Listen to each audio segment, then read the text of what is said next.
Уучлаарай, би ч гэсэн бүдүүн байж үтсэн, илүүдэлжинтэй байж үтсэн, намайг хинч хүндэлдэггүй байсан, би өөрийгөө гоёор мэдэрдэггүй байсан. Хүн өөртөө ч итгэдэггүй, өөрийнхөө биеийг ерөөсөө ингэж хүндэлдэггүй юм чинь далд хумсраараа тэр хүн би ч гэсэн энэ хүнийг хүндэлж чадахгүй, би ч гэсэн энэ хүнд итгэж чадахгүй гэсэн сэтгэл цаанаас нь тэр хүнд төрж эхэлдэг. Магадгүй хэн нэгэн чамайг те өө чи царай муутай, өө чи тийм гэд угаасаа чамайг жоожлох хүмүүс зөндөө олон гарч ирнэ. Тэр үед чиний дотор ямар бодол төрдөг вэ гэх юм бол тэгээд юу гэж? Би өөрийгөө хэн гэдгээ мэднэ. Би зарчимч хүн, би өөрийнхөө төлөө тэмцдэг хүн, би ийм зүйлийг бий болгоц. Миний өөртөө итгэх итгэл дотроосоо ингэж асаж байхад чиний над хэлж байгаа үг чинь надад хамаатай гэж бодож байна. Сайн бацгаана манайхаа шинэ бичлэгтээ тавтай морил. За өнөөдрийн бичлэг бол тий баг бүр гайхалтай, бүр амьдралыг чинь өөрчилж чадхаар бичлэг гэдэгт би 100% итгэлтэй байна. Би YouTube-ээс энэ бичлэгийг хэдэн сарын өмнө үзчихсэн. Leo Skeppy-гийн бичлэг чиний зарчимч биш байдал чинь чамайг дур булаан биш харагдуулж байгаа гэдэг ийм гарчигтай бичлэг байгаа. За тэгээд бүгдээрээ бичлэг рүүгээ орцгоё. Keto бол дур булаан байх, бусдыг татах эдгээр зүйлийн ард нэг оршдог үг нь хүндлэл гэдэг үг байдаг байгаа. Жишээлбэл чи өөрийнхөө хүндэлдэг хүнийг бодоод үз. Чи хэн нэгнийгтэй хүндэлж байна гэсэн үг нь чи тэр хүнд татагдж байна гэсэн үг. Ямар нэг байдлаар. Эсвэргээрээ чи өөрийгөө хүндэлдэг бол чи өөрийгөө дур булаамаар мэдрэнэ. Хэрхэн өөрийгөө хүндэлж эхлэх вэ? Өөрийгөө хүндэлж эхлэх цорын ганц арга бол хэцүү зүйлийг даван туулах. Угаасаа хүн хэцүү зүйлийг даван туулаад ямар нэгэн зүйлийн араас тэмцээд ч юм уу те өөрийгөө бүтээснээрээ өөрийгөө хүндэж эхэлдэг, өөртөө итгэлтэй болж эхэлдэг. Би угаасаа хэцүү зүйлийг даван туулахгүйгээр хизээж өөртөө итгэлтэй болж чадахгүй. Sorry baby, sorry. Энэс өөр арга ерөөсөө байхгүй, би бусад аргыг бүгдийг хэрглэж үтсэн. Энэ бичлэг дээр би зөвхөн хатуу үннийг л хэлэх учраас хэрвээ чи эмзэг бол энэ бичлэг чамд зориулагдаагүй. Ягаад гэвэл энэ бичлэг жинхэнэ өөр дээрээ ажиллаад өөрийгөө өөрчлөхийг хичээж байгаа хүмүүст зориулагдсан. Тэгэхэд бүгдээрээ бусад хүмүүст яаж дур булаам харагдах вэ, яаж хүндлэгдэх вэ гэдэг талаас нь ярилцъя. Миний хамгийн ихний татах жишээ бол гоё биетэй байх. Жишээлбэл та нар маш гоё биетэй, галбиртай, эрүүл чирэг тиймэрхүү хүмүүсийг бодоод үздэй. Энэ хүмүүстэй зүг зүгээр байж гал бусдын анхаарлыг угаасаа татдаг.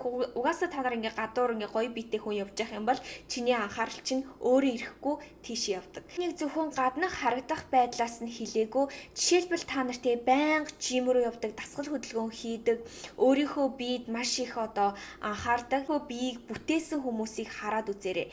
Энэ хүмүүс зөвхөн тэр биенээс гадна чи тэр хүний өөрийнх нь зарчимч байдлыг тэр хүнээс харж болно. Тэр хүнтэй тэр биеийг бий болгох гэж тэр хүнээс маш их хүчин чармайлтыг шаардсан байгаа. Сэтгэл зүйн хувьд ч гэсэн те хоолоо яаж зохицуулж чадчих ингээд бусад ихэнх хүмүүс ч гэсэн ер нь тийм гоё биетэй бие бүтээсэн хүмүүсийг хүндэлж эхэлдэг. Яагаад гэвэл те ихэнх хүмүүс далд ухамсараараа энэ хүн өөртөө ингэж гоё хандаад өөрийнхөө биеийг хүндлээд өөрийнхөө ийм биеийг бүтээсэн байгаа юм чинь би ч гэсэн энэ хүнийг хүндлэхгүй болохгүй юм байна гэсэн бодол цаанаас нь төрж эхэлдэг. Ихэнх хүмүүс юу гэж боддог вэ гэвэл те маш гоё хувц өмсөөд, үнэтэй цаг зүгээд, үнэтэй цүнх барих юм бол гоё харагдана гэж боддог. Үгүй яг үнийг хэлэхэд те гоё, эрүүл чирэг, гоё биетэй байх бол хамгийн attractive дур булаам.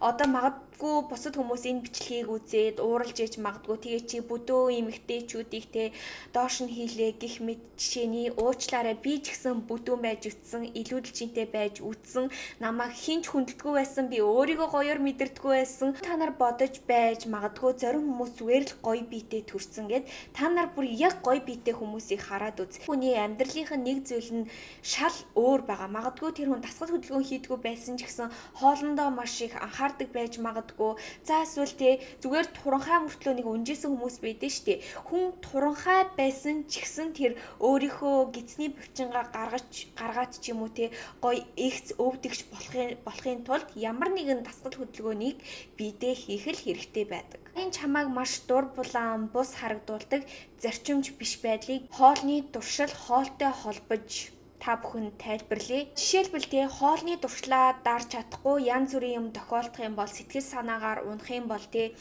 амрууга юм чихэл ерөөсөө контролдож чадахгүй иддэг хүмүүс байдаг шүү дээ. Тэр хүмүүсийн сэтгэл зүйн ямар хүмүүс байдаг вэ гэх юм бол зүгээр яг одоо өөрийгөө тайтгаруулахдаа анхаардаг тийм хүмүүс байдаг. Ямар нэгэн зүйл болоод emotional болох үедээ бүх зүйлээ хаяад одоо ирээдүйн амьдрал өөрийнхөө зорилго, гооло бүгдийг хаяад тав тухайг хайдаг хүмүүс. Үний ч талаар бодохгүй.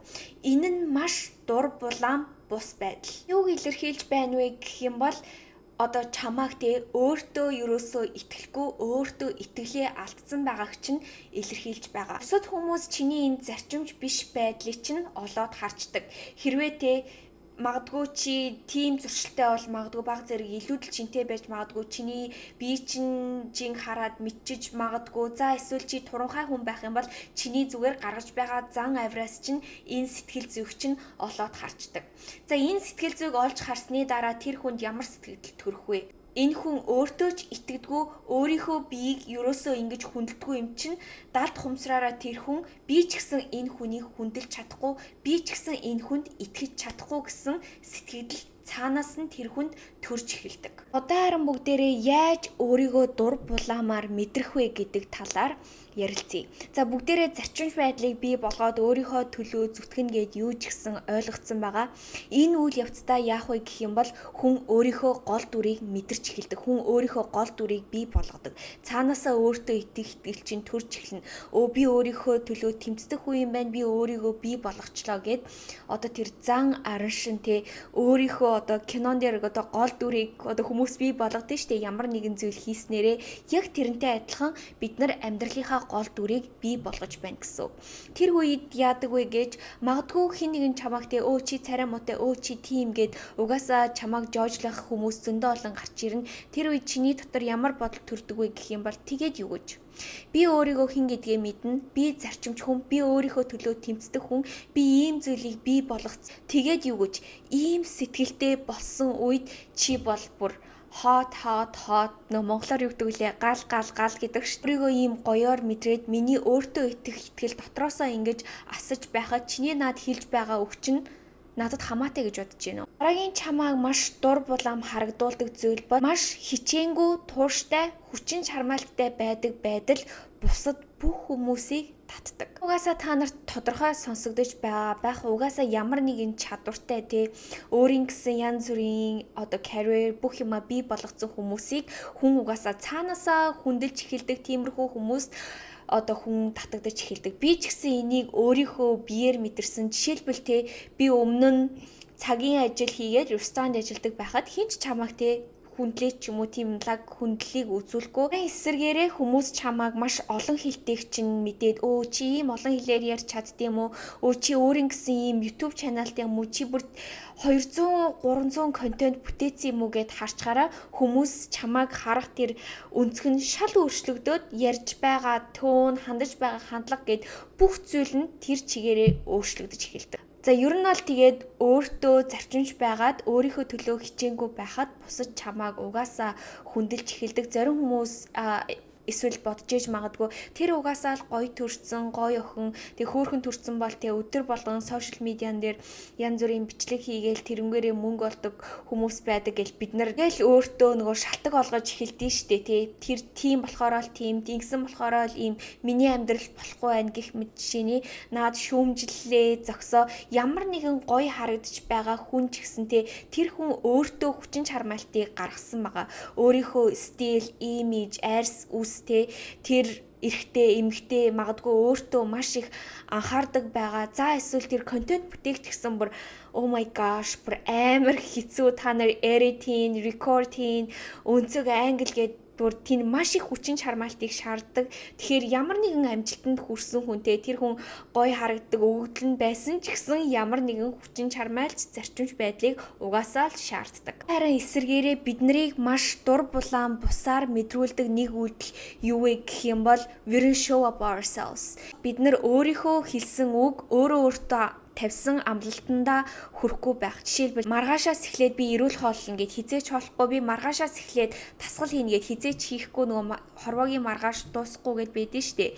Иймэрхүү үйлдэлийг бид нар өөртөө хийх тусам өөртөө итгэлгүй болж эхлэн бидний явж, алхаж, үйлдэж байгаа, гаргаж байгаа зан арын шинчин хүртэл цаанаасаа тэр өөртөө итгэх итгэлийг цацруулж чаддгүй. Ягаад гэвэл дотор чиний даалд ухамсар чинь чамтай юу гэж ярьж байна вэ гэх юм бол чи хизээж өөрийнхөө хэлсэнд хүртгүй штэ зэн бодол дотор чинь байгаа учраас. Энэ чамааг маш өөртөө итгэлтэй болгох зүйл бол self care. Өөртөө анхаарах, өөртөө хөрөнгө оруулалт хийх, ямар ч байдлаар байж болон тэ өөрийнхөө эрүүл мэндэд, өөрийнхөө арьсан тэ бүх зүйлдээ хөрөнгө оруулалт хийх хэрэгтэй. Ямар нэгэн зүйлд хөрөнгө оруулаад ирээд ч юм уу ямар нэгэн цаг заавыг зориулж ирэхээрээ тэр зүйлдээ бууж өгөхөд хайран санагддаг. Өөртөө анхаарах нь өөртөө хийж болох тэ өөрийнхөө амьдралд хийж болох хамгийн том хөрөнгө оруулалт. Угаасаа өөртөө хөрөнгө оруулаад ирэхэд чи угаасаа гоё харагдаж эхлэн, бусад чамаа хүндэлж эхлэн, чи угаасаа өөрийгөө гоёор мэдэрч эхлэн. Тийм ч учраас миний сургалтанд та бүхэн маань суугаарай.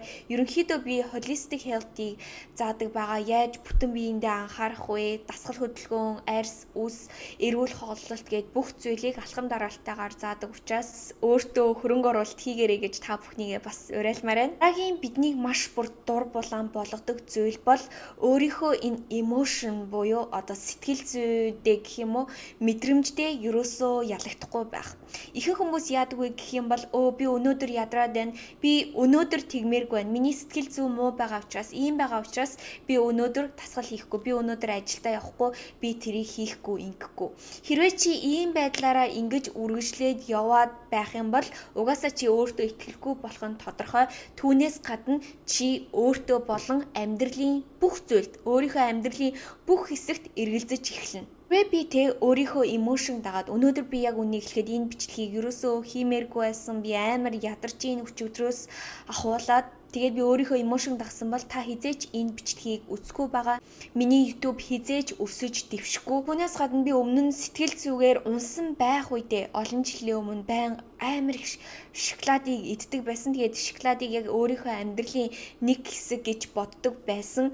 Хэрвээ би өөрийнхөө тэр эмошнд автагдаад тэр итгэл үнэмшилдээ итгэсэн байсан бол та хизээч өнөөдрийн надад байгаа би, надад байгаа арьсыг хизээч олж харахгүй байх байсан. Тэгээд та бүхэн маань энэ бичлэг дээр хэрхэн зарчимч байгаад өөртөө хөрөнгө оруулалт хийгээд өөртөө бууж өгөхгүй байснараа бусдыг татаад дур булаан болоод өөртөө ч гэсэн татагдах вэ гэдэг талаар суралцлаа. Биднэрт зарим үед хэцүү үе гарч ирдэг те юу ч хиймээргүй үе байдаг, бууж өгмөр үе байдаг. Тэр үедээ та ирээдүйн өөрийгөө бодоорой. Ирээдүйн те гой хувилбар, ирээдүйн та тэндээс хараад би тэр үед яах гэж өөртөө бууж өгөө гэд харамсаад байж байх болов. Эсвэл ирээдүйн чи тэр үед би ямар азар хичээнгүй чармаалттай үргэлжлүүлсэн юм бэ? Тэр үе минь намайг одоо энд авчирчээ гэж харахад байж байх бол. Тэгээ үнэхээр чи юу ч хиймэргүй байгаа үедээ энэ үгний талаар бодоод үзээрэй. Хэрвээ чи хийчих юм бол яг хийснийхаа дараа маш аз жаргалтай болоод өөрөөрөө бахархна.